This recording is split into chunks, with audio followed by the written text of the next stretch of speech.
미가서 5장 6절에서 15절 말씀 함께 같이 읽도록 하겠습니다. 그들이 칼로 아수르의 땅을 황폐하게 하며 니므롯 땅 어기를 황폐하게 하리라. 아수 사람이 우리 땅에 들어와서 우리 지경을 밟을 때에는 그가 우리를 그에게서 건져내리라. 야곱의 남은 자는 많은 백성 가운데 있으리니 그들은 여호와께로부터 내리는 이슬 같고 풀 위에 내리는 단비 같아서 사람을 기다리지 아니하며 인생을 기다리지 아니할 것이며 야곱의 남은 자는 여러 나라 가운데와 많은 백성 가운데 있으리니 그들은 수풀의 짐승들 중에 사자 같고 양떼 중에 젊은 사자 같아서 만일 그가 지나간즉 밟고 찢으리니 능히 구원할 자가 없을 것이라. 내 손이 내 대적들 위에 들려서 내 모든 원수를 진멸하기를 바라노라. 여호와께서 이르시되 그날에 이르러는 내가 내 군마를 내 가운데에서 멸절하며 내 병거를 부수며 내 땅의 성읍들을 멸하며 내 모든 견고한 성을 무너뜨릴 것이며 내가 또 복수를 내 손에서 끊으리니 내게 다시는 점쟁이가 없게 될 것이며 내가 새긴 우상과 주상을 너희 가운데서 멸절하리니 내가 내 손으로 만든 것을 다시는 섬기지 아니하리라.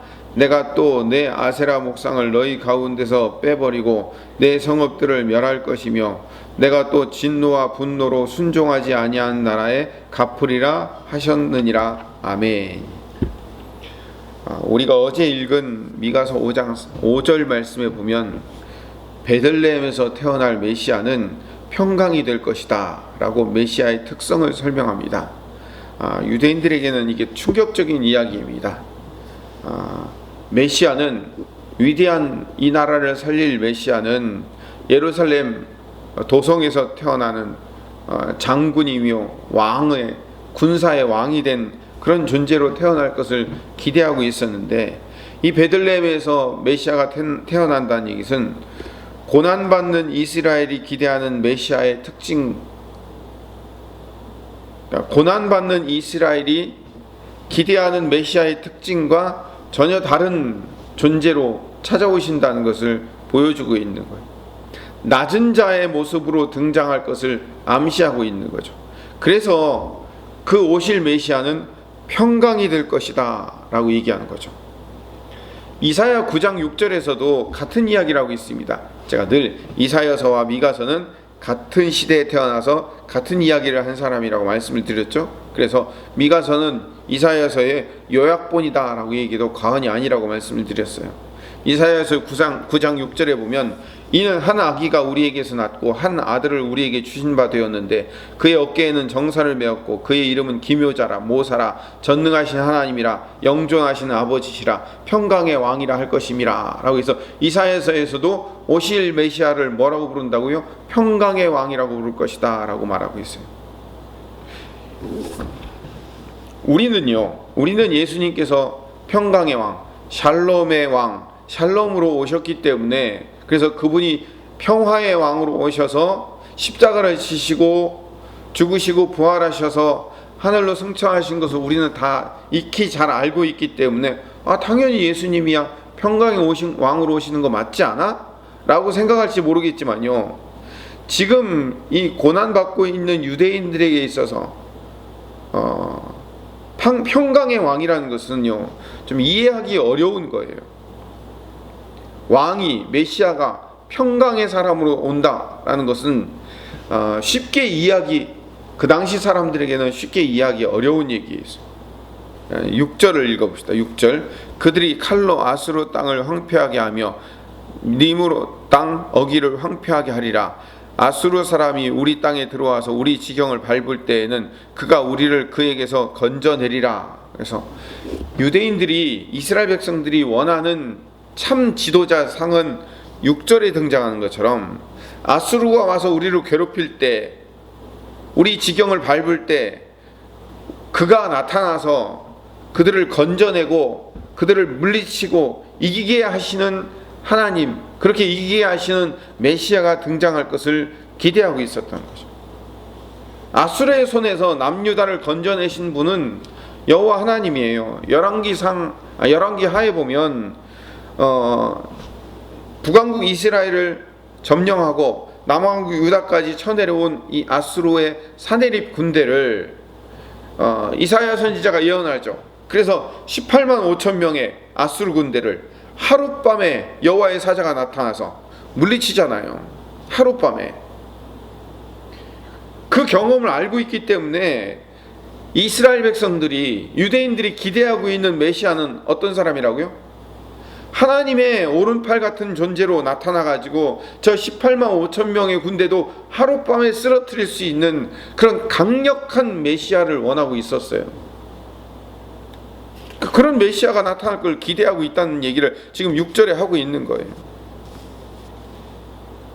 여기서 유대인들이 성경을 읽는 관점과 우리 신약 백성들인 우리가 성경을 읽는 방식의 차이가 드러나는 거예요. 유대인들은 그때나 지금이나 이 본문을 또는 이사야서의 본문을 읽으면서 메시아가 나타나기를 지금도 기대하고 있어요. 아수르의 군대를, 이 18만 5천 명의 군대를 하룻밤에 물리칠 수 있을 만큼의 강력한 힘과 능력과 권세를 가지고 있는 그런 메시아를 기대하고 있었다고요. 어제도 읽었지만 7 목자와 8 군왕을 일으켜서 온 세상을 물리칠 왕적 메시아를 기대하고 있었던 거예요. 그래서 예수님이 가버나움과 갈릴리 지역에서 온통 기적을 일으켜요. 병자들을 고치고 오병이의 기적을 일으키고. 그러니까 이 유대인들이 어떻게 생각했어요? 와, 저 사람이 진짜 우리를 살리시고 우리를 회복할 성경에 나타난 그 진짜 메시아가 맞구나 라고 그들이 스스로 생각했던 거예요. 그래서 예수님이 예루살렘 성전으로 입성을 하니까 어떻게 해요? 자기의 겉옷을 펼쳐서 내려놓고, 그리고 종려나무 가지를 꺾어서 올려놓고 낙이 타고 오신 그 예수님을 향해서 박수치며 환영하며 퍼레이드를 벌이는 거예요. 왜? 그 메시아가 이제 예루살렘 성에 입성했으니까 우리를 저렇게 괴롭히는 로마 병정들을 몽땅 다 그 18만 5천 명을 물리치듯이 하룻밤에 작사를 내버리고, 그리고 이 나라를 멋진 하나님의 나라로 회복시킬 그런 멋진 메시아를 기대하고 있었다고요. 지금도 2021년을 살고 있는 지금도 유대인들은 그 메시아를 기다리고 있는 거예요. 우리가 복음을 전하면서 예수님이 메시아입니다 라고 유대인들에게도 복음을 전합니다. 이스라엘에도 복음을 전하는데 예수님은 그런 메시아가 아니라는 거예요. 예수님은 십자가에 달려 죽을 수밖에 없는 그런 연약하고 작은 사람이 그게 무슨 신이냐고, 메시아 아니라고. 유대인들은 지금도 예수님을 메시아로 인정하지 않아요. 그래서 성경을 보는 관점이 다르기 때문에 그래요. 지금 칼로 치며 이길 메시아를 기대하고 있는 건 성경을 그렇게 그런 관점으로 읽어서 그래요. 이거를 상징적으로 읽지 않고 문자 그대로 읽기 때문에 아직도 유대인들은 그런 메시아를 기다리고 있다고. 7절부터 9절까지의 말씀을 보면 야곱의 남은 자들, 그들이 회복될 거라는 거예요. 7절에 보면 어떻게 회복되냐면 많은 민족들 가운데서 살아남은 그들은 주님께서 내려주시는 아침 이슬처럼 될 것이며 풀 위에서 내리는 비 같아서 사람을 의지하거나 인생을 기대하는 자들이 아니고 하나님만 기대하는 자들이 될 거라는 거죠. 8절에 야곱의 남은 자들은 많은 민족들 중에서 사자같이 이기며 승리하게 될 것이며, 9절에 내 원수들 모두 다 그렇게 파멸시키기를 바란다 라고 예언을 해요. 근데 여기서 이것은 문자적으로 읽지 말고 상징적으로 읽어야 돼요. 하나님의 백성들이 그렇게 강건하게 될 것이라는 것을 상징적으로 읽어야 돼요. 중요한 것은 10절부터 15절까지의 말씀입니다. 10절부터 15절까지의 말씀은 심판을 다시 반복하고 있어요. 사장이 반복되는 그 심판을 다시 얘기하고 있어요. 평강의 메시아가 나타나서 아수르 대적을 물리치면서 심판의 고난을 통과해서 남은 자들이 하나님만 의지하며 온 세상을 승리로 가지고 올 그 자들로 소망을 선포한 다음에, 그런데 10절부터 15절은 그렇게 놀라운 승리가 일어날 것을 기대하고 있는데 현실의 삶은 그 심판이 그 악당들에게 심판이 있는 게 아니라 우리에게 심판이 주어진다는 거죠. 여러분들, 여기서 아주 중요한 말씀을 우리가 경청할 수 있어야 돼요. 지금 메시아가 나타나서 칼로 아수르 18만 5천의 군대들을 물리치는 그 어마어마한 승리가 있을 것을 기대하고 그 앞에 쫙 설명해요. 그나 하나님의 남은 자들이 돌아와서 놀라운 역사가 일어날 것이, 이런 얘기 쭉 4장에서도 하고 5장에서도 하고 승리의 이야기를 해요. 근데 그 승리의 이야기를 한 다음에 꼭 하는 이야기가 뭐냐면, 근데 그날에는 심판이 있을 거라는 거예요. 10절에 여호와께서 이르시되 그날에 이르러는 내가 내 군마를 내 가운데서 멸절하며 내 병거를 부수며. 자 보세요. 하나님이 아수르를 물리친 그런 어마어마한 힘을 가지고 메시아가 나타나서 우리를 물리칠 것에 대한 기대를 잔뜩 심어놓고, 하나님이 정작 물리치는 건 뭘 물리친 거예요? 내 병거를 물리칠 거라는 거예요. 이스라엘의 병거를 물리칠 거래요.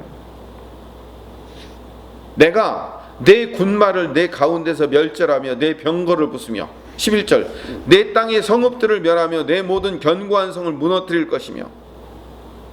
여기서 말하는 내 성, 내 견고한 성, 내 성읍, 내 병거, 내 군마는 아수르의 군마가 아니에요. 이스라엘의 군마예요. 이스라엘의 성이에요. 이스라엘 성을 무너뜨릴 거라는 거예요. 예루살렘 성을 무너뜨릴 것이라는 거예요. 이게 문제예요. 12절 그렇게 하는 이유가 뭘까요? 하나님이 이기게 하실 것입니다 라고 얘기해놓고 어디를 쓰러뜨린다고요? 나를 쓰러뜨리더라는 거예요. 그리고 12절 그렇게 하는 이유는 내가 또 복수를 내 손에서 끊으리니 내게 다시는 점쟁이가 없게 될 것이며, 내가 새긴 우상과 주상을 너희 가운데서 멸절하리니 내가 내 손으로 만든 것을 다시는 섬기지 아니하리라. 내가 또 내 아세라 목상을 너희 가운데서 빼버리고 너희 성읍들을 멸할 것이며, 내가 또 진노와 분노로 순종하지 않은 나라에 갚으시리라. 진노와 분노로, 하나님의 진노, 하나님의 분노로 순종하지 아니한 나라가 누구예요? 이스라엘이잖아요. 이스라엘의 그것을 몽땅 다 갚으실 거라는 거예요. 그래서 나온 결론이 뭘까요?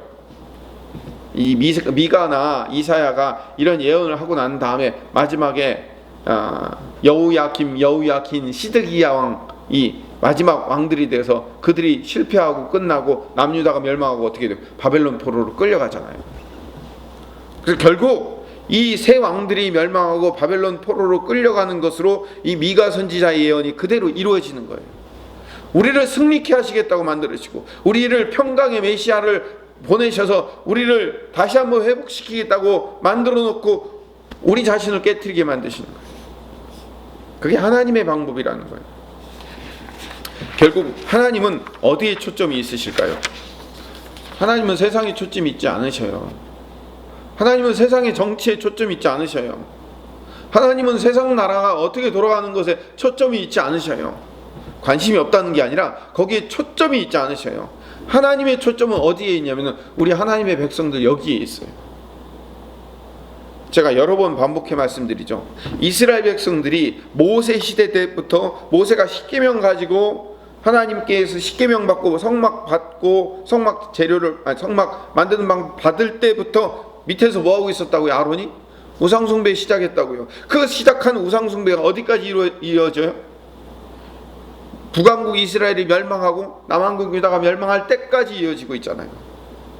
근데 그 우상숭배가 언제 없어져요? 바벨론 포로 갔다 와서 없어져요. 그 진정한 심판은 어디서 일어나는 거예요? 이스라엘 백성 안에서 일어나는 거예요. 여기서 일어나는 거예요. 이걸 깨달아야 돼요. 5개의 대선지서와 12개의 소선지서를 통해서 우리에게 보여준 바는 정말 진정한 하나님의 민족은 어디가 변화되는 것이다. 외적으로 그들이 강성한 힘을 가지고 능력을 가지고 와서 온 세상을 쳐부수고 하나님의 나라를 외적으로 건설하는 것에 하나님의 나라가 건설되는 게 아니고, 하나님의 나라는 어디에 건설된다? 여기 내면에 건설된다. 이거를 지금 예언서에서 이야기를 해주고 있는 거예요. 근데 유대인들은 지금도 어떻게 돼요? 1945년에 팔레스타인 땅에 거기에 이스라엘이라는 나라를 건설해 놓고 자기들이 세계를 정복하고 그리고 세계에서 가장 큰 나라가 되려고 지금도 준비하고 있잖아요. 아니에요. 외적인 하나님의 나라를 만드는 게 아니라 내적인 하나님의 나라를 만들어야 된다고요. 하나님은 우리를 내적인 하나님의 나라로 만들기 위해서 평강의 왕이신 예수님을 보내셔서 십자가에 죽으시고 부활하심으로 우리를 평강의 사람으로 만들어내기 시작하는 거예요. 그래서 우리 그리스도인들을 세상에 온 세상에 나가서 뭘로 정복시키죠? 복음으로 정복시키잖아요. 복음으로. 복음은 뭐 하는 거죠? 두드러 맞아도, 고난당하고 핍박받아도 나가서 주의 사랑을 전하는 것. 그게 복음이잖아요. 그걸로 온 세상을 정복하잖아요. 하나님의 나라는 사랑과 그 복음으로 정복하는 거지 힘으로 정복하는 게 아니에요. 이 나라를 하나님의 나라로 만들려면 복음과 사랑으로 정복하는 거지 이 나라를 힘으로 정복할 수 있는 게 아니라고요. 그 과정 가운데 하나님이 우리에게 필요하게 만드신 게 뭐냐면 고난의 과정을 통과하게 만드는 거예요. 바벨론 심판이라는 이 고난의 과정을 통과하게 만들므로 말미암아 하나님만 의지하는 사람으로 바뀌잖아요. 우상숭배를 완전히 제거하잖아요. 그래서 고난이 우리에게 유익일 수밖에 없는 이유예요. 성경이 말하는 심판은 바깥에 있지 않아요. 하나님의 백성들에게 있는 거예요. 우리가 다니엘서나 요한계시록이나 이런 계시록이나 묵시 문학을 읽을 때도 항상 주의해야 될 것은 뭐냐면 온 심판이 바깥에 있는 걸로 착각하고 있어요. 온 세상에 바깥에 심판이 이루어지고 우리는 괜찮아 라고, 우리는 하나님의 백성이니까 상관없고 하나님이 빨리 심판이 와가지고 온 세상이 다 무너졌고 우리가 하나님의 나라로 회복되기를 바란다고 이렇게 생각해요. 아니에요. 계시록은 그렇게 얘기하지 않아요. 다니엘서도 그렇게 얘기하지 않아요. 계시문학은요, 요한계시록이나 다니엘서 이 계시는 뭘 얘기하고 있냐면 우리 내면의 심판을 요구하고 있는 거예요. 우리 내면, 여기가 바뀌길 원하는 거예요. 그래서 우리에게 다니엘서나 요한계시록 같은 계시록을 주고 있는 거예요. 우리가 변하고 내가 변해야 세상이 변합니다. 우리가 변하고 우리 그리스도인들이 변하고 교회가 변해야 세상이 변할 수 있습니다. 하나님이 코로나라 여러 가지 것들로 심판을 주시고 고난을 주시는 이유는 우리가 정결케 되고 우리가 회복되고 우리 그리스도인들이 성도들이 변화되며 하나님께 더 가까이 가며 바뀌기를 바라는 하나님의 심판이 우리 교회에 있고 여기에 있다는 사실을 깨닫는 하나님의 백성 되시며, 또 오늘도 그런 의미에서 우리의 가정과 교회와 자녀들을 위해서 우리 교회를 위해서 중보하며 기도하는 하나님의 백성들 되시기를 간절히 소망합니다.